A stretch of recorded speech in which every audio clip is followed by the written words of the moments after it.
Gawa ng guy. Ikaw yung sinusuyo, binibigyan ng chocolates, roses, kahit walang occasions, di ba? Sa lalaki talaga kahit pagbalik ka itong mundo nito. Kasi ang lalaki, iba nagagawa ng lalaki eh. Saka yung girls hindi pwede manligaw. Yung boys pwede. Kaya nga pag hindi siya maganda, walang liligaw, di ba, degrading yun. Ang lalaki naghahanap buhay, ang lalaki gumagawa ng pangalan. Ang babae, siya yung nagbubuntis. Iba kasi built ng lalaki. Powerful sila sa physical, pero emotionally, I love guys.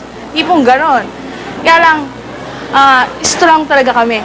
In terms of, halimbawa, nagkaasawa kami, we took all the responsibilities like yung sa household chores, yung tipong pag-aalaga ng bata.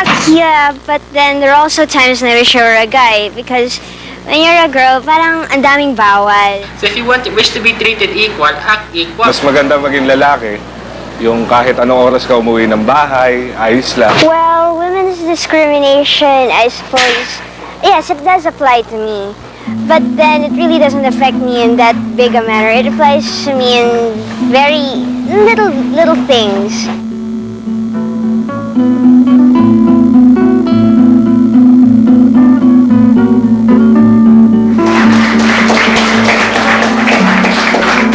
Mas okay naman na ngayon kesa noon. At least ngayon, parehong may pagkakataon makapag-aral ang isang babae at isang lalaki. Sa tingin ko, equal naman sa society natin. Equal naman yung karapatan ng babae sa lalaki. Katulad sa pamahalaan, meron na ring mga babaeng nasa mataas na posisyon. Siyempre, unang-una na nga yung president natin sa ngayon. Tsaka yung iba, I cannot believe that there is no oppression even if there are individual women who have, so to say, rose through the ranks of the other women, because I believe that there is such a thing as a woman question. I would like to categorize the situation of women into three, let's say, facts. No? One of them is what I call inequality or discrimination of women, both in the home and in society. Well, in the home, for example, in a household where there are brothers and sisters, the brothers do not cook their own meals or wash their own clothes, but they have to wait for their sisters to do those jobs for them. If there is not enough money, then they will set the money for education. They will plan it for the boys rather than for the girls because, well, girls will get married anyway and it's like a waste of money. Okay, Annalisa, ha? Sa Lunes nga pala, ha? Huwag mong kakalimutan, ha? Huwag ka nang pumasok sa eskwela. Huminto ka na sa pag-aaral. Wala akong magagawa, eh. Nahihirapan na ako. Wala na akong magagawa talaga.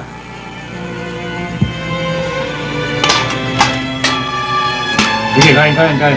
Yung gulay. And of course, in a husband and wife situation, you have there the insistence that the man is the head of the house and therefore is the primary decision maker in the house. Gagabihin ako mamaya. Mag-iinuman kami ng aming barkat. Ang babae sa bahay lang talaga yan eh. Hindi mo pwede mong trabaho na yan eh. Para bang napaka-inutil na lalaki pa nagtrabaho yung babae. Hindi naman should be first physically attractive. And parating dapat susuportahan yung lalaki, encourage him to do his best every time he has to do something. You are a total woman, di ba? Yung mga ads yan. If you cook very well, if you have all these beauty things, and if you are a very good mother, then you serve your husband, no? Yan yung notion of happiness ng babae na inaano ng lipunan natin. Napakahalaga talaga ng gawain ng babae sa bahay.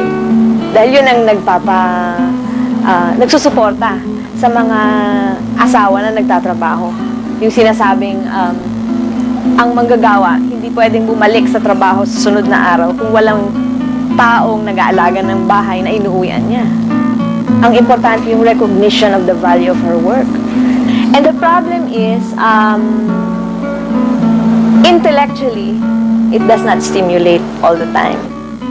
dapat siguro lagi nating isipin at ipaalala sa lahat na ang babae at lalaki ay equal creatures yan. pareho tayong tao, pareho tayong human beings, pareho tayong may utak at puso. At nagiging kompleto ang pagkatao natin, nagiging ganap ang pagkatao natin kung napapaandar mo ang mga faculties na ito. Sa tingin ko, mas medyo angat talaga ang lalaki. Pinalalaki tayong ganun. Di ba, pag hindi hinahasa ang isang bagay, talagang napupurol. It's more social, it's more cultural rather than physical o biological. So, kung naging superior man sa society natin, dahil dun sa culture society, yung need noon na yung babae maiwan sa bahay dahil siya yung natural na mag-aalaga ng bata kasi siya yung nagpapadede. Pero ngayon na mga ginagawa natin trabaho, hindi na masyado kailangan yung muscles, kung hindi yung skills and intellectual, nawawala na yung sinasabing advantage ng lalaki sa mga babae. Pwede naman siya magtrabaho dahil mahirap nga yung buhay para naman rin magamit niya yung education na nakuha niya. Pero kailangan rin, tinutupad niya yung responsibility niya sa mga anak. Tapos yung may time talaga na riyan siya sa bahay. Women are also working now just as the men, and they spend, let's say, 8 hours outside working, and yet when they come home, then they still have to do the house chores. And even if they can, so to say, delegate that to the maids, it's still their primary responsibility. Hello, ate! Rose, nagbalik ka! Siyempre, ate, may action na eh!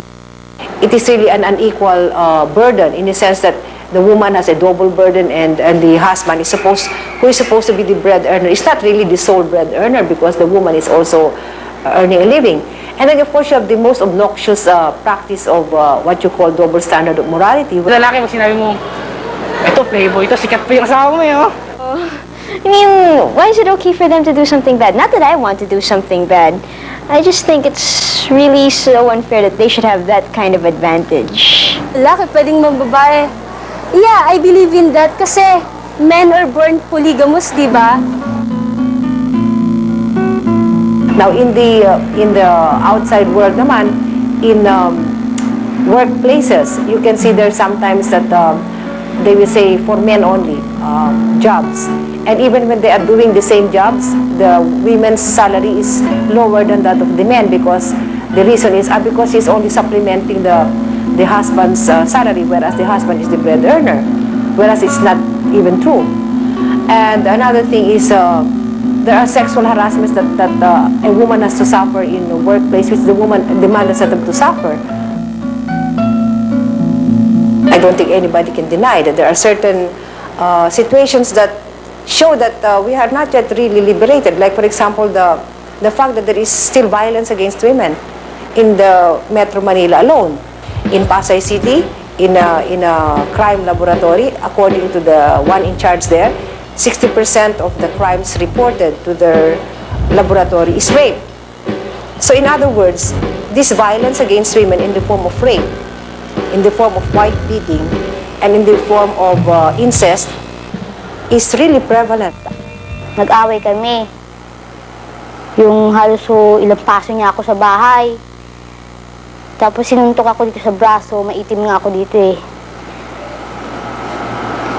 Tapos wala naman akong nagawa, hindi ko nakaya siya.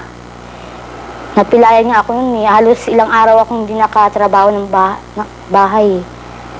Sinasaktan pa rin niya ako mula nang sama kami hanggang 5 buwan siyan ko. Ngayon na lang medyo. O gaano kadalas noon? Isang beses isang linggo? Isang beses isang araw? Linggo-linggo yun eh. Linggo-linggo? Linggo, Sabado. Tumakbo ako ng katulad ng barangay hall, ganun. Sabi, medical. Wala man din silang nagawa. Hanggang doon lang.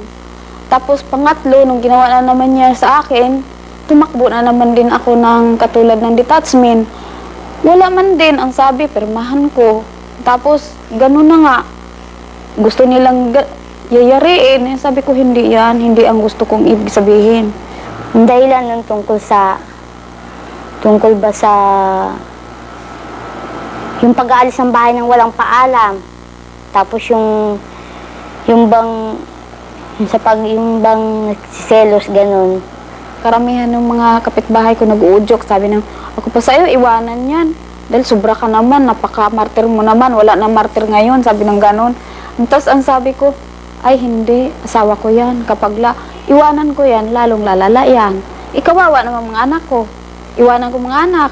Kung dadalhin ko naman, saan ka naman ako punta? This is something that I would like to emphasize because that is happening so frequently in our society that we should question ourselves whether it is a normal society where one half of the society are the victims or potential victims of the other half of society and not the other way around.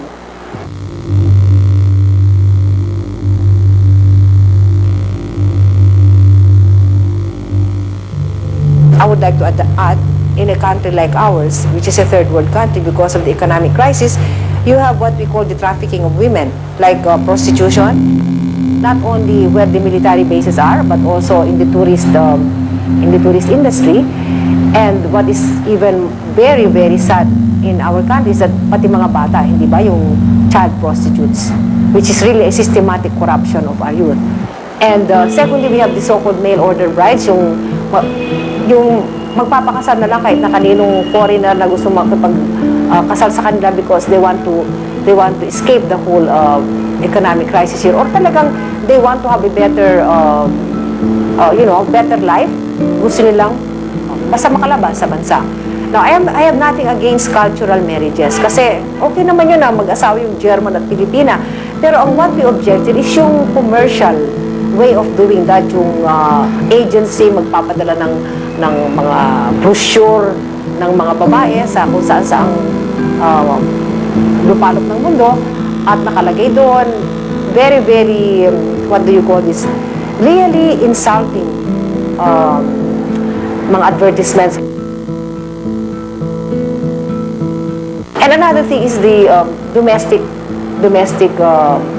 what do you call this, business of getting a lot of Filipino women to be maids in all over the world. Now, in itself, really, there's nothing wrong with being a maid, but you know, a lot of these women are professionals, and they really suffer a loss of self-esteem when they cannot even exercise their what they have really studied, no? And of course, some other overseas women workers are not only working as maids, but they work as entertainers, for example, in Japan.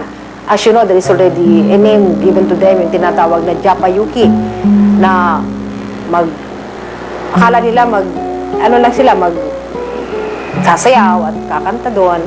But according to women whom I have interviewed, it is not just that, you know. Pwede nga silang magsasayaw, magkakanta, pero iti-table daw sila. At syempre, kung mas worse pang nangyayari, nagkakaroon pa ng, if they fall into the hands of the Yakuza, meron pang napaparate at saka talagang inilalagay sa prostitution. As long as you have these situations happening to women almost exclusively because they are women, then you talk of a situation where there is something wrong with society. To summarize, the most important current issues of women in our time would be the discrimination and inequality of women both in the domestic and in the social fields.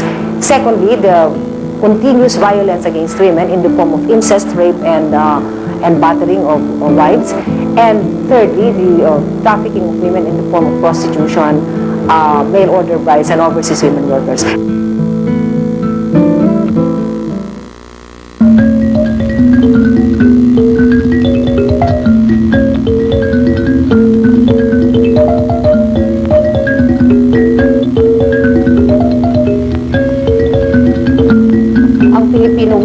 Ay, nung before the coming of the Spaniards, pwedeng makipag-trade sa Chinese, pwedeng very active siya sa field, pwedeng nandiyan siya sa agriculture. Wala yung diyan ka sa bahay o diyan ka sa loob ng kwarto. At saka ang edukasyon ng babae at lalaki nung araw, pareho in the sense na kung merong duty ang mga babae sa bahay, meron din duty ang mga lalaki. Or kung may duty sila sa labas, meron din sila sa duty sa labas. So, ibig sabihin nun, lumaki yung Filipino woman before the Spaniards came na meron siyang pagtingin na pantay siya sa lalaki. In the social, in the religious, in the economic, and the political field.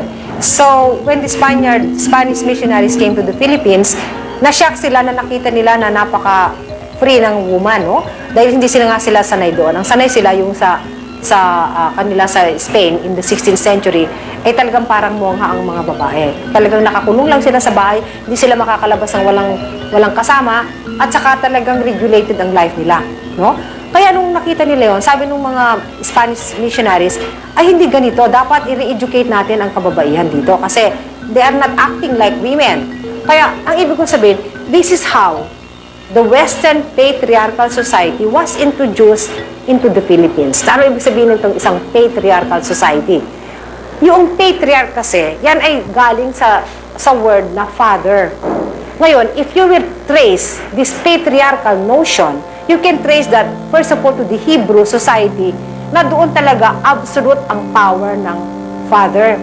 Ibig sabihin nun, ang father is considered hindi lamang na head of the house, pero he's supposed to be the owner, not only of the house, not only of the animals, not only of the farm, but of the slaves, of the wives, and of the children. He owns them. Yung padre de familia, parang ko siya yung bang pinaka-leader nga or sinusunod sa family. Kahit na nawala na sa legal system yung patriarchal right, nandiyan pa rin sa attitude ng lalaki sa babae. Nandoon pa rin yung psychological attitude ng lalaki na in some way he has a proprietorship of the woman, which the woman does not have. Ako, pag may asawa ko maganda, hindi ko pagkatrabuhin yan. Our mass communication students, nung nandun sila sa Western Police District, meron silang na-encounter doon na father, na he was accused of having raped an 8-year-old daughter. Ano ang kanyang rason? Produkto ko yan, sabi niya. So meron akong unang karapatan yan kaysa iba. Di ngayon, iba na ngayon ang magiging education ng babae at lalaki.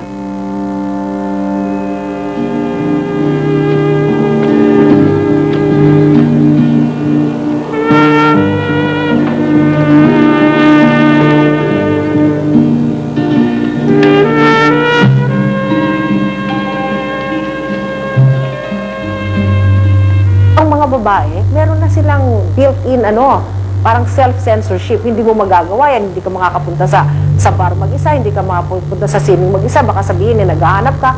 Yung mga ganun bang klase. It's pangit tignan eh.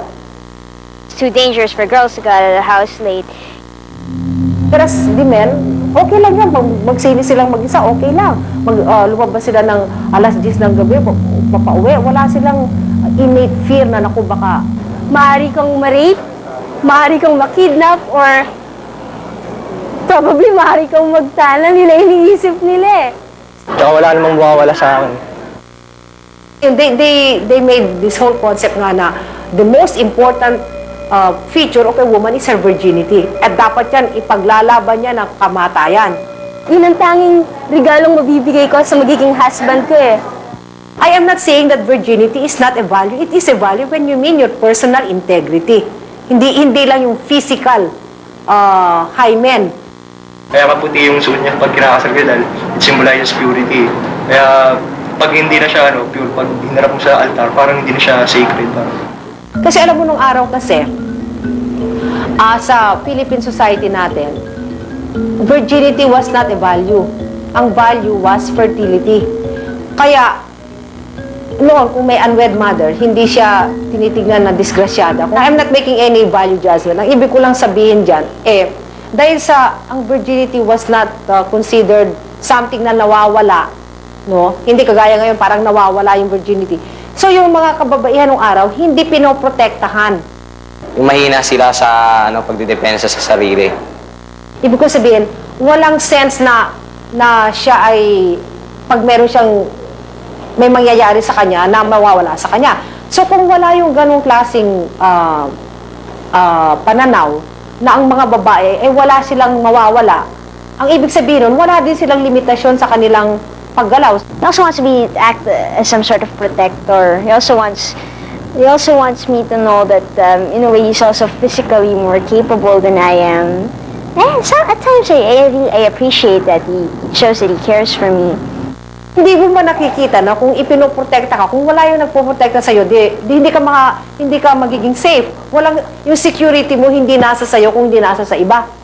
Kasi nga daddy ko, engineer. Before, nung bata ako, sabi ko sa kanya, I'd like to go with you sa mga projects mo. Ganon. Tapos, before kasi ang kuya ko, sinasama niya. But then, nung ako na, sabi niya, hindi, babae ka. Should stay with your mom. Ganon. Tapos, parang napalapit kasi ako nung sa daddy ko noon. Sabi ko, someday I'd like to be like you. Pero sabi niya, huwag na lang kasi mahihirapan ka. Yung work ng lalaki sa field, you can't do it. Parang What do you feel oppressed? Hindi naman ako oppressed.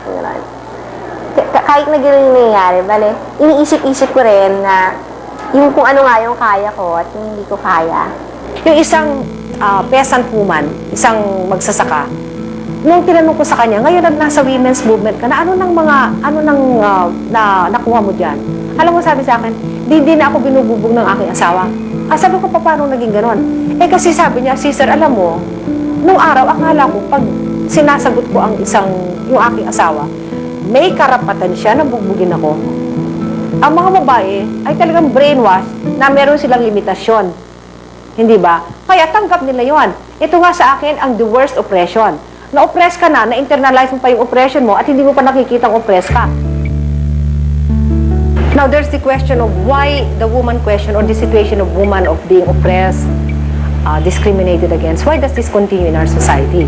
Now, there are three main institutions that perpetuate this situation, which is really the three institutions that actually influence our consciousness. And these are education, religion, and mass media. Yung una yung edukasyon. By that, I mean talaga yung mag-uumpisa sa bahay hanggang sa eskwelahan. Pag napanganak ang isang bata, kaagad, meron na yung socialization right from birth. Kasi kung lalaki ilalagay sa blue crib, ang babae ilalagay sa pink crib. Hindi lang yan kulay. It is a whole setting of a direction of a lifestyle. Pagkatapos nun, pag medyo malaki-laki na ang mga anak, kung babae, manika. So parang itinatanim mo na sa consciousness ng babae na siya talaga para sa pagiging nanay. Kung lalaki, baril. Parang ang lalaki, parang wala siyang pakialam sa parenting. Na-socialize na talagang siya ang may puwersa. Na talagang ipapairal niya ang gusto niyang ipairal sa pamamagitan ng isang puwersa. I once dealt with a teacher of my son who told me that my son kept crying, and she told my son, "Why are you crying? You shouldn't be crying. Boys don't cry." I told her, "You said that?" And I really contested her. You should never say that. Ang lalaki, kaya lalong nagiging repressed, mas madaling magkasakit sa puso dahil nire-repress masyado ang emosyon, dahil pinipigilan nila ang pag-iyak. At saka ito pa, isa pang socialization ito ng mga kababaihan na ang ambisyon mo sa buhay ay makahanap ng isang Prince Charming. And if he kisses you, you live happily ever after. At ang nangyayari pa to, ang nagiging tendency ng babae tuloy, pag the moment you catch a man, ipupulupot mo yung buhay mo sa kanya. Kaya kung nawasak ang relasyon mo dun sa man of your life, wasak ka. Whereas ang mga men are not like that. Ang una nila ay hindi ang babae na kanilang minamahal, kung hindi, karir nila at trabaho nila. And the whole multi-billion-dollar industry of cosmetic is really based on that socialization of woman that beauty is the most important thing. Lahat ng advertisement, lahat ng mga cosmetics and all that, binibigay yan sa babae para nga in order to attract the man kasi that is the most important thing in her life. Pagdating naman sa religion, if the whole structure of the church is male-dominated, which is really what is true in the church now, where the clergy is a male and only the clergy can decide. So, ang nangyayari dyan, pwedeng gamitin ang religion para i-perpetuate the whole subordination of woman. Kaya even in the marriage ceremony, nakalagay doon, husbands, love your wife, wives, obey your husband. Why that kind of differentiation? Kasi ang love kasi, it can be from above of benevolence to one who is lower. Whereas obey is definitely from a lower to a higher. Why don't you say, husband and wife, obey and love each other. Now, the third socializing factor besides education and religion would be mass media. And this is, I think, one of the most powerful kasi it really reaches so many people, no? And by mass media, as you know, I mean print and non-print. Now, anong nakikita natin sa mga television? Yung advertisement na doon talagang pinapairal yung kaisipan na ang babae ay cheap, ang babae ay object of pleasure, ang babae ay yung sexual object. Kaya magkakaroon ka ng White Castle whiskey na wala namang kailangang babaeng nagkakabayo na nakabikini, pero ilalagay yun. Pero it is working, or else the advertisements will not, do that kasi napaka-expensive ng advertisement, di ba? But together with the advertisement of the product, you are also dishing out the whole perpetuated role ng babae. Ikaw mayaman o mahirap, meron tinatawag natin na gender question na talagang something na ang biktima ay babae at hindi lalaki sa ating sistema. Kaya, ito naman ang nagbigay ng impulse, ng inisyatiba na ang mga babae ay dapat magkaroon ng isang kilusan na mawala sa kanilang buhay itong talagang kanilang pagiging pagkakaroon ng problema, pagkakadiskrimina sa kanila, pag-aapi sa kanila, pag-exploit sa kanila. Yun ang tinatawag nating women's movement. Ang aking pakiramdam ay nag-aano pa rin, nasa proseso pa rin ang women's movement ng talagang pag-define kung ano yung akma, ano yung feminism na babagay sa culture ng Philippines, sa konteksto talaga ng Philippine experience. Kasi hindi mo pwedeng hiramin yung nasa West. Okay? Meron tinatawag na dapat third world feminism daw ang gamiting framework.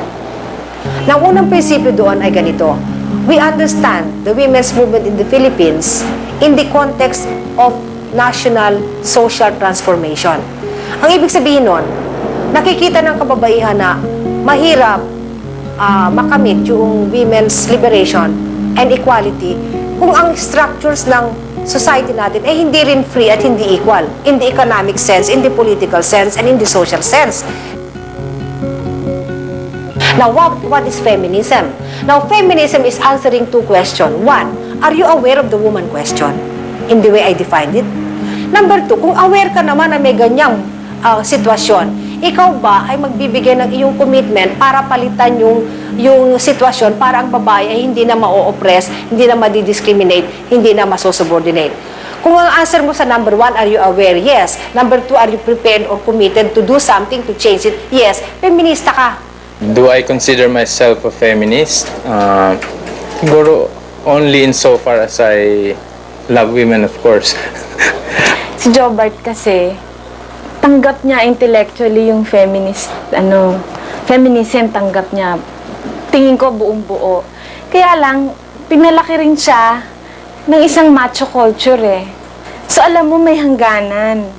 Pero dahil alam mong tanggap niya, unti-unti mo ngayon papaalala sa kanya na, di ba naniniwala ka sa ganito? Siguro pwedeng ganyan.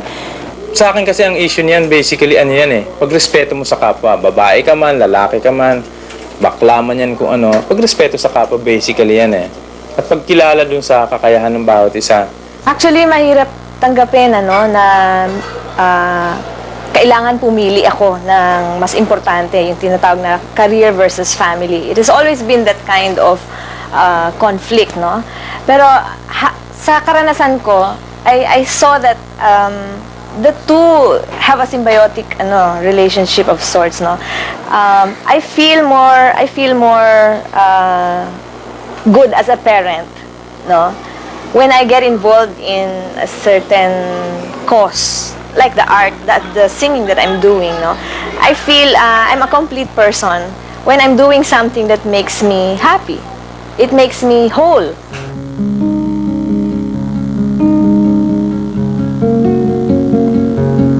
Hati kami sa trabaho dahil hindi naman ako pwede magpadede. So, ako yung naglalaban ng lampin, siya nagpapadede. Dahil pagod siya maghapon, siya nagluluto. Ako naman ang gumigising pag sa hating gabi, sa umaga, tapos yun na nga, maglalaba, magsasampay ng lampin. Hati kami sa ganon. Ngayon, syempre kakantsawan, mahirap siguro nung kakantsawan ka dahil bago nung pinanganak ang panganay namin, dyan sa baba namin may basketball, may court, lalaro kami. Palagi. Nung may baby na ako, pagbaba ko doon, naglalaro yung mga kaibigan ko. Ako naman, nang sinushoot ko yung lampin, sinushoot ko doon sa sampayan, Tapos yung tinatawag nila ako maglaro, minsan di ako pwede. Kung tutusin, yung tinatawag na nakakalalaki. But I think I know better than that. No, yung anak ko to anak ko to Kung magpapadala lang ako dun sa dictates ng society na ikaw, hindi ka macho, gano'n, wala akong respeto masyado sa paniwala ko. Tulad na sabi kanina, I think one of the most fulfilling things to do in one's life is to be able to preach to practice what you preach, to do what you want, and to have somebody, a mate you can talk with at all levels. Yun siguro. And I'm able to still pull together a married relationship. But it's not without a lot of struggle. Because my achievements with my involvement in my art, my singing, let's say, and in my occasional acting and occasional concertizing, nangyayari yan dahil nag-struggle ako sa relationship, nag-struggle ako sa pagiging nanay ko at pagiging asawa. Pero hindi mawawala talaga yung mga strains din. That's part of it. Because once you become feminist and you live feminism in your own life, it's naturally a painful process for both the man and the woman. Because you give up, may trade-offs yan . You give up certain things that you are used to also. The men also give up certain things that they've been so comfortable with. Privileges. So, and ang importante dyan, iparealize na you are not pursuing this cause to spite the other or to get one over the men or to be dominant. The other way around. But in the end, it's for both of you, na you want to be full human beings. May isang case na ayoko sa lalaki. Yung naliligaw sa babae. Mahirap na trabaho yun . Kaya kung sakali nang mas mataas ang sweldo niya sa akin, siguro okay lang yun. Pero I will try my best na mas mataas yung sweldo ko sa kanya dapat. That's why lagi rin sinasabi na ang feminism is not only to liberate the women, but to liberate the men. Because you have the objective of erasing stereotypes. Kasama doon yung lalaki. Ibig sabihin, kung sasabihin mo, the man is the bread earner of the family, hindi mo na yan talaga sasabihin. Kung hindi, whoever has the opportunity and the kakayahan, yun ang magbe-bread earner ng family. At kung sinasabi mong ang father is also a parent, that means to say the father must also be as close to the children as the mother is. At the man has also the right to express his feelings by any expression of his emotion. So, ibig sabihin, nililiberate mo ang babae, nililiberate mo din ang lalaki.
isang pag-ibig na lito.